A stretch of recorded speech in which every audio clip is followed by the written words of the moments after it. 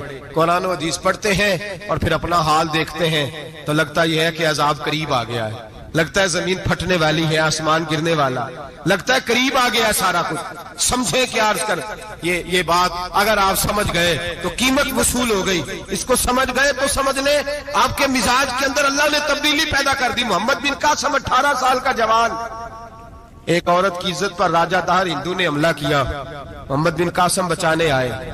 جب ہندوستان آئے فوج تھوڑی تھی، علاقہ تھوڑا تھا، راجہ دہر کی فوج بہت زیادہ، اور پھر اپنا عرب چھوڑ کے یہاں آ کے ہندوستان میں اس کے علاقے میں اس پہ حملہ کرنا، حالات خراب تھے. محمد بن قاسم پریشان ہے. ایک بزرگ نے دیکھا، کہنے لگے پریشان کیوں ہو؟ کہنے لگا سوچتا ہوں علاقہ بھی اس کا، فوج بھی اس کی، میرے فوجیوں کو تو رستوں کا بھی نہیں پتا، کیسے جنگ کریں گے، کدھر سے آئیں گے، اور پھر ہمیں زبان بھی نہیں آتی، کیسے کام ہوگا، ڈر رہا ہوں. 2-4 دن گزرے تو محمد بن قاسم اشاش بشاش ہو گئے. اور بزرگ کہنے لگے خیر ہے، بڑے مطمئن ہو گئے ہو. کہنے لگے بس راجہ دہر ہم سے مقابلہ نہیں کر سکتا، راجہ دہر ہمارے مقابلے میں کھڑا نہیں ہو سکتا. وہ گرا کے گرا، وہ لڑکھڑایا کے لڑکھڑایا، ریزہ ریزہ ہو جائے گا. آپ کو کیسے خوشخبری مل گئی؟ کہنے لگے مجھے پتا چلا ہے کہ راجہ دہر ذہن کا گندا ہے، وہ تو چچا کی بیٹی کو نہیں چھوڑتا، ماموں کی بیٹی کو نہیں چھوڑتا، خالہ کی بیٹی کو گندی نظر سے دیکھتا ہے. جس کا ذہن گندا ہوتا ہے وہ کسی کا مقابلہ نہیں کر سکتا. ہمیں فتح ہوگی، فتح، وہ گرے گا. وہ بزرگ کہتے ہیں میں سمجھ گیا کہ واقعی سے فتح ہوگی. آج کشمیر کیوں آزاد نہیں ہو رہا، فلسطین میں آگ کیوں لگی ہوئی ہے؟ مسلمان جب تک ذہن کا گندا ہے کمزور ہے، جب تک ذہن کا ناپاک ہے کمزور ہے.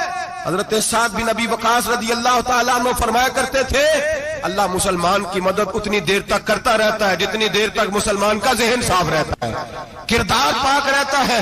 آگ اس لیے معاشرے میں لگی ہے. نوجوانوں تم کہتے ہو کامیابیاں نہیں ملتی، اسے کیسے کامیابی مل سکتی ہے جس کا ذہن ہی صاف نہیں؟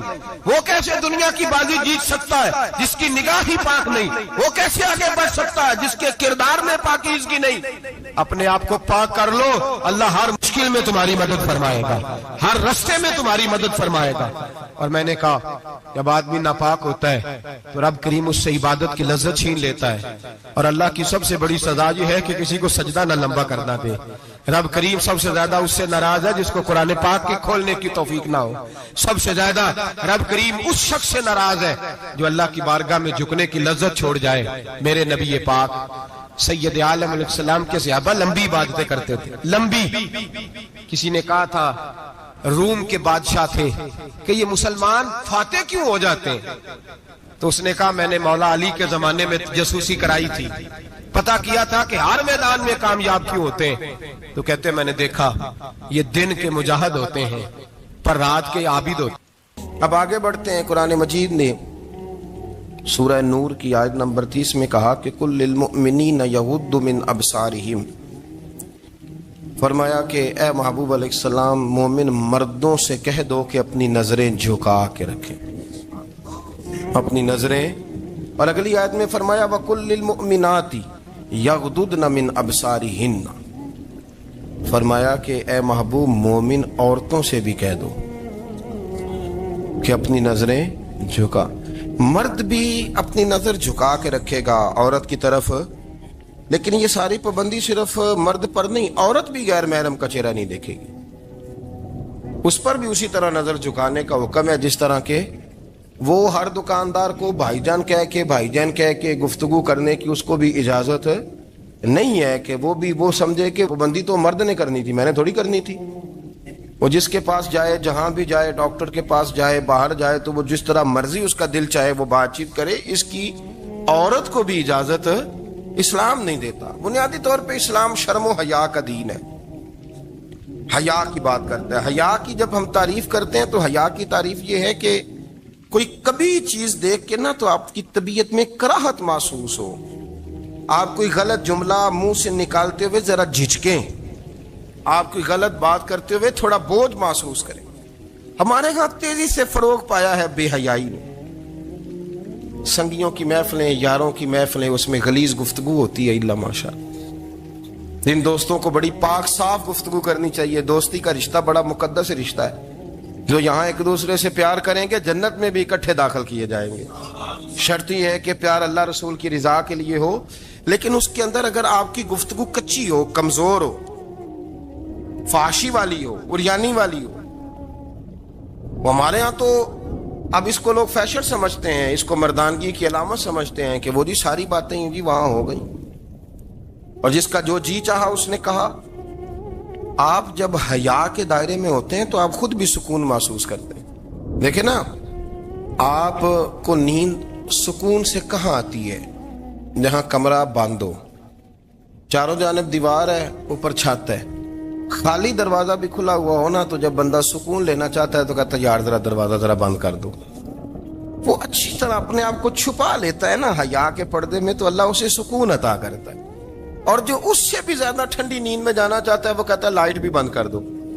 اب وہ مکمل طور پہ سمجھتا ہے کہ میں چاروں جانب سے چھپ گیا ہوں، اگر میں کھل کے بھی سو جاؤں گا تو میرا چونکہ پردہ قائم ہے تو مجھے کوئی دشواری نہیں ہو.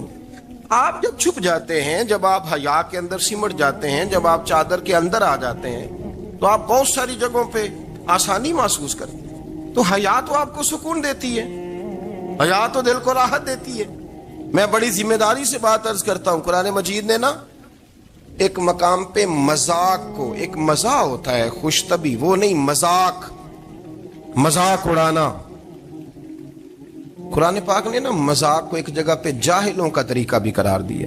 بنی اسرائیل کے لوگوں سے حضرت موسیٰ نے کہا کہ گائے ذبح کرو اور ایک ٹکڑا مقتول کو مارو، زندہ ہو کے خود بتا دے گا مجھے کس بندے نے قتل کیا. تو کہنے لگے آپ ہمارے ساتھ مذاق کر رہے ہیں. تو قرآن مجید کہتا ہے کہ حضرت سیدنا موسیٰ علیہ السلام فرمانے لگے اعوذ باللہ ان اکون من الجاہلین. فرمانے لگے میں اللہ کی پناہ مانگتا ہوں کہ میں جاہلوں میں سے ہو جاؤں. یہ مذاق کرنا تو جاہلوں کا طریقہ ہے. اگر آپ کی زبان سے بے حیائی کا جملہ نکل گیا، اگر آپ کی زبان سے بے حیائی کا جملہ نکل گیا، آپ نے کہہ دیا کہ ہم آزاد لوگ ہیں، جو مرضی کریں گے، جو مرضی کہیں گے، جو ہمارا دل میں آئے گا کریں گے، تو پھر تو لوگ آپ کا وہ حشر کریں گے کہ آپ سے برداشت ہی نہیں ہوگا. جس کا لوگ مذاق بنا لیتے ہیں اور جو مذاق بن جاتا ہے پھر اسے کچھ جینے دیتا ہے. آپ حیا کی چادر میں چھپیں گے تو بچیں گے.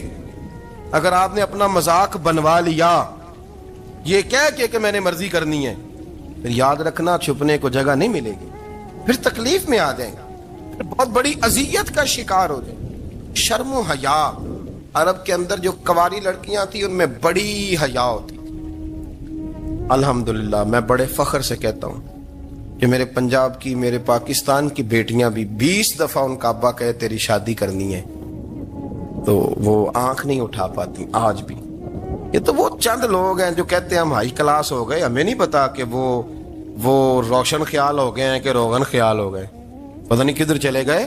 ورنہ ہماری بیٹیاں آج بھی جب ان سے ان کا باپ، ان کی ماں بات کرتی ہے تیری شادی کی تو وہ تو شرم کے ساتھ پچھلے سے پچھلے کمرے میں چھپتی ہیں. یہ اللہ نے فضل کیا ہوا ہے اس ملت پر. تو عرب کی لڑکی بڑی حیا والی ہوتی تھی، اس سے کوئی بات کرنی پڑتی تھی تو 20 دفعہ بات کی جاتی، پھر بھی وہ عورت چھپتی پھرتی تھی. حضرت عائشہ صدیقہ رضی اللہ تعالیٰ عنہ فرمانے لگیں میرے نبی پاک صلی اللہ علیہ وسلم عرب کی کواری لڑکیوں سے بھی زیادہ حیا کرنے والے تھے۔ قاضی اعجاز مالکی نے، شیخ عبدالحق محدث دہلوی نے، دیگر بزرگ جو سیرت نگار گزرے انہوں نے لکھا ہے کہ نبی پاک صلی اللہ علیہ وسلم کے اندر 100 مردوں سے زیادہ طاقت تھی، 100 مردوں سے زیادہ طاقت۔ اب جو بات کہنے لگا ہوں، جو نتیجہ دینے لگا ہوں، اس پر خاص توجہ آپ فرمائیں گے۔ ذرا فکری طور پر، نظریاتی طور پر ایک چیز کو سمجھیے۔ ہم سمجھتے ہیں کہ جوان لڑکا ہے جی جو مرضی کرے، عمر ہے جی۔ آپ ذرا بات پر غور کیجئے گا کہ حضور صلی اللہ علیہ وسلم میں طاقت 100 مردوں سے زیادہ ہے اور حیا کواری لڑکیوں سے بھی زیادہ ہے۔ ذرا اس بات کا تقابلی جائزہ کیجئے گا کہ طاقت 100 مرد سے زیادہ ہے لیکن حیا کواری لڑکی سے بھی زیادہ ہے۔ اس کا معنی یہ ہوا کہ جس ٹہنی کو پھل زیادہ لگ جاتے ہیں وہ جھکا کرتی۔ تو حیا تو حسن ہے، حیا تو آپ کو پاک صاف کرے گا، حیا تو آپ کو نرالا کرے گا، انوکھا کرے گا۔ وہ ہمارے ایک دانشور ہے، مضمون لکھا، کئی باتیں بڑی پسند آتی ہیں۔ وہ کہتے ہیں کہ میری اہلیہ، ان کو بھی کسی نے مس گائیڈ کر دیا تھا، حالانکہ اچھی خاتون ہے، کسی نے مس گائیڈ کر دیا۔ وہ بھی سماجی اور ویلفیئر اور یہ خواتین کو شوق ہوتا نا بننے کا، تو وہ بھی سماج کے اندر اچھا مقام تلاش کرنے کے موڈ میں آ گئی۔ تو کہیں ایک دن جانا تھا تو بڑی بن سنور کے میرے ساتھ وہ گاڑی میں بیٹھ گئی۔ تو میں گاڑی میں، عورتوں کو یہ بھی مسئلہ ہوتا ہے نا کہ ہماری تعریف کرو، تو کئی دفعہ بعض مردوں بیچاروں کو جھوٹ بولنا پڑتا ہے، وہ زبردستی کراتی ہیں نا جی۔ تو اس میں گنجائش بھی دی ہے شریعت نے گنجائش دی ہے کہ کبھی بیوی کو راضی کرنے کے لیے خلاف واقعہ بات کرنی پڑے تو کر لینی چاہیے، تو وہ کراتی بھی ہیں۔ 3 موقع پر خلاف واقعہ بات کرنے کی اجازت ہے، واقعے کے خلاف بھی آپ بات کر سکتے ہیں۔ جنگ کے موقع پر 2 لوگوں کو صلح کرانے کے لیے اور بیوی کو راضی کرنے کے لیے کر لیں کوئی ایسی بات، بے شک اپنی طبیعت پہ جبر کر کے کر لیں، گنجائش ہے، اجازت ہے۔ وہ کہتے ہیں جب وہ گاڑی میں میرے ساتھ بیٹھی بن سنور کے، وہ تقاضا کرنے لگی کہ میں نے بڑے اچھے کپڑے پہنے ہیں پر آپ نے توجہ نہیں کرائی۔ وہ سیاںا بندہ تھا، وہ چاہ رہا تھا کہ میری خاتون سمجھ جائے۔ وہ کہتے ہیں مجھے پتا تھا کہ بیچاری مس گائیڈ ہو گئی ہے، دل کی بڑی اچھی ہے، سیاਣੀ ہے، لیکن اس کو کچھ خواتین نے، کچھ لوگوں نے مل کے اس کو ذہن غلط کر دیا ہے کہ سماج میں نکلو، باہر جاؤ، کام کرو، فلاں کرو، اپنی مرضی سے جیو۔ تو میرے ساتھ گاڑی میں بیٹھی کہیں جانے کے لیے، تو مجھ سے کہنے لگی کہ آپ نے میری طرف توجہ ہی نہیں کی، آپ نے کوئی ذکر ہی نہیں کیا کہ میں کیسی لگ رہی ہوں۔ تو وہ کہتے ہیں میں نے اسے کہا کہ اگر تو ناراض نہ ہو تو پھر میں صحیح والی تعریف کر دوں۔ تو اس نے کہا کہ آپ کر دیں۔ تو کہتے ہیں میں نے درد سے اور خلوص سے اپنی بیوی سے کہا، خلوص کے ساتھ میں نے کہا میں تو روز گھر ہوتا ہوں، روز شام کو گھر ہوتا ہوں، اگر تو میرے لیے تیار ہوتی تو میں تیری تعریف کرتا، لیکن آج تو باہر جانے کے لیے تیار ہوئی، تو پھر ان سے تعریف کی امید رکھ جن کے لیے تو نے تیاری کی ہے۔ میرے لیے تیاری کرتی تو میں تو ہر شام تیرے پاس ہوتا ہوں۔ کہتے وہ میرے لفظوں میں درد تھا تو وہ بھی رو پڑی، کہنے لگی آپ گاڑی روک دیں، مجھے باہر جا کے کسی کو راضی نہیں کرنا، میں نے اسے راضی کرنا ہے جس کو رب کریم نے میرا شوہر بنایا ہے اور میرے لیے منتخب کیا ہے، میرے ماں باپ کو۔ میں واپس لوٹتی ہوں۔ یہ ایک پہلو ہے سلگتا ہوا، اس کو سمجھا جائے۔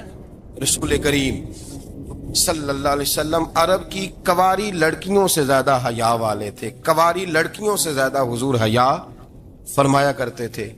جب خانہ کعبہ کی مکہ شریف میں تعمیر ہو رہی تھی نا، اہل عرب اس کو تعمیر کر رہے تھے، تو نبی پاک صلی اللہ علیہ وسلم اپنے چچا حضرت عباس کے ساتھ خانہ کعبہ کی تعریف میں مصروف تھے۔ تو عرب کے لوگ چونکہ لمبا کرتا پہنتے تھے پیروں تک، تو نیچے اگر کسی وقت کوئی چیز نہیں بھی ہوتی تھی تو کسی کو وہ نظر نہیں آتی تھی، چونکہ پردہ رہتا تھا، ایک لمبا کرتا پہنا ہوا ہوتا تھا۔ تو جب بچے، سرکار کی عمر مبارک بھی ابھی تھوڑی تھی، تو اس طرح بچے جب نکلتے تو وہ کئی دفعہ اپنی تہمت اتار دیتے نیچے سے، اور کوئی مزدوری کرنے لگتے تو 3-4 طے کر کے تہمت کی کندھے پہ رکھ لیتے، جس طرح کبھی دیہاتوں میں لوگ کپڑا سر پہ رکھتے تھے کہ اوپر اگر کوئی وزنی چیز رکھیں گے تو وہ تکلیف نہیں دے گی۔ نبی پاک صلی اللہ علیہ وسلم بھی سب لوگوں کے ساتھ خانہ کعبہ کی تعمیر میں شامل تھے۔ تو حضرت عباس رضی اللہ تعالیٰ عنہ نے کہا حضور سے، ابھی اعلان نبوت بھی نہیں فرمایا تھا، بھتیجے آپ بھی تامد اتاریے، یہ صحیح مسلم میں حدیث موجود، اور اس کو کندھے پہ رکھ لیجیے، آپ اینٹیں اٹھا اٹھا کے لا رہے ہیں تو ذرا آپ کو تکلیف نہیں ہوگی۔ تو سرکار دو عالم صلی اللہ علیہ وسلم سے یہ بات کہی، اور پھر جلدی سے حضور کی تامد کو نکال کے نا، حالانکہ لمبا کرتا پہنا ہوا ہے، تو وہ جیسے ہی ان کے کندھے پہ رکھا اینٹیں رکھنے کے لیے، تو سرکار تو زمین پہ گر گئے، بے ہوش ہو گئے، آنکھیں آسمان کی طرف، اور پھر حضور پکار رہے ہیں آزاری آزاری آزاری، میرا تامد دے دو، میرا تامد دے دو۔ کبھی کوئی شخص اس وجہ سے بھی بے ہوش ہوا ہے کہ میرے وجود سے کپڑا اتر گیا ہے؟ حالانکہ سرکار پر وہ بے ہوشی بھی نبی پاک کا وہ جو غلبہ ہے نا شرم و حیا کا، اس کی وجہ سے ہو، ورنہ تو حضور فرماتے ہیں کہ میری آنکھیں سو جاتی ہیں، دل تو میرا اس عالم میں بھی جاگتا رہتا ہے۔ تو سرکار زمین پہ تشریف لے آئے، آنکھیں میرا تامد دے دو، میرا تامد دے دو، تو جلدی سے انہوں نے تامد دیا، تو حضور نے باندھ لیا۔ پھر طبیعت مبارک میں تسلی ہوئی، یعنی ہم اس رسول کے غلام ہیں کہ جن کے تو وجود سے کپڑا اتر جائے تو حضور برداشت نہیں کرتے، قبول نہیں فرماتے، تکلیف شروع ہو جاتی۔ لیکن یہاں نوجوان ہیں اور بڑا قد کاٹ ہے اور بڑے بڑے سمجھدار لوگ ہیں، گرمی آتی ہیں تو شارٹ کپڑے پہن کے گھومتے ہیں، ان کو خیال نہیں کہ یہ وہ والا لباس ہے جو باہر تو کیا گھر میں اماں کے سامنے نہیں پہننا چاہیے، بہنوں اور بیٹیوں کے سامنے نہیں پہننا چاہیے۔ آپ کی گفتگو میں شرم و حیا ہو، آپ کے لب و لہجے کے اندر حسن ہو۔ آپ کو پتہ ہے نبی پاک صلی اللہ علیہ وسلم نے فرمایا میری امت میں سب سے زیادہ حیا کرنے والے عثمان غنی ہیں، عثمان غنی سب سے زیادہ حیا کرنے والے۔ آپ فرمایا کرتے تھے جب سے حضور کا چہرہ دیکھا ہے میں نے کبھی اپنی شرمگاہ بھی نہیں دیکھی، میں نے آنکھوں کا وضو نہیں توڑا، اور جب سے حضور کے دست مبارک میں نے بیعت کے لیے سیدھا ہاتھ بڑھایا تو پھر سیدھا ہاتھ میں نے کبھی گندگی کو نہیں لگایا۔ حیا تھی۔ آپ باتھ روم کے اندر بھی غسل فرماتے تھے تو کپڑوں سمیت کرتے تھے۔ کسی نے کہا حضرت جی واش روم کے اندر کیوں نہیں کپڑے اتارتے؟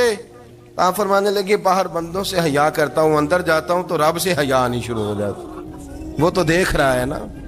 تو میں جو بات آپ کی خدمت میں عرض کرنا چاہتا ہوں اس کو آپ سمجھیے گا میرے عزیز، کہ شرم والا مزاج، گفتگو بھی شرم والی، آنکھیں بھی شرم والی، لباس بھی شرم والا، دوستی یاری بھی شرم والی، بہت ساری ایسی باتیں۔ دیکھیں نا آپ ذرا، میں نے کہا کہ باتوں کو سن کے گزر نہ جایا کریں، اس کی گہرائی پر غور کریں۔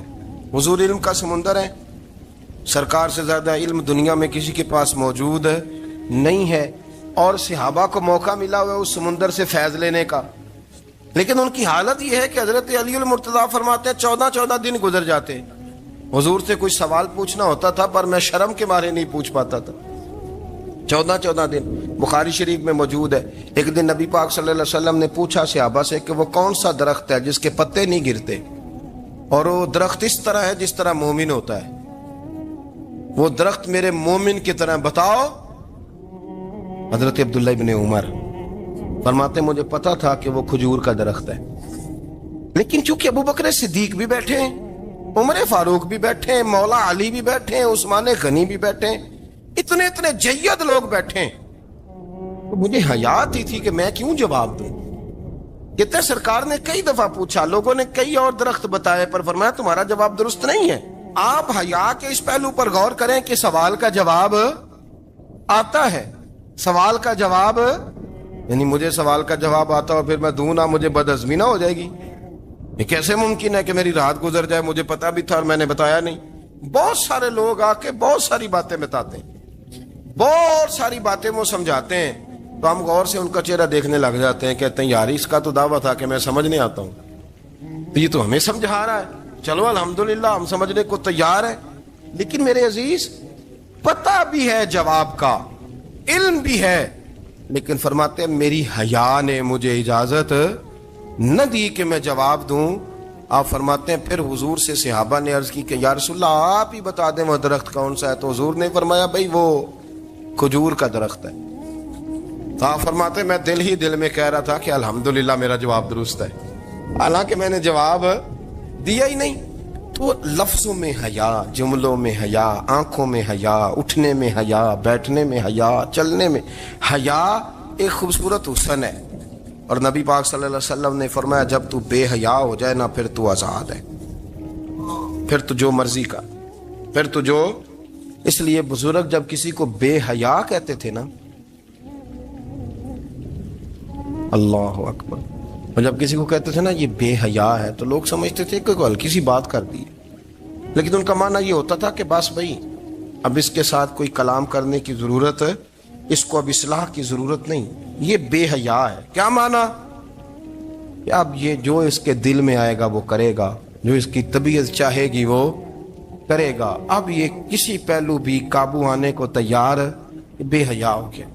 بے حیائی بہت بڑا عیب ہے، اور جو لوگ کہتے ہیں کہ ہمیں بالکل آزادی ہونی چاہیے، ہمارا اپنا جسم ہے تو ہماری اپنی مرضی چلے گی۔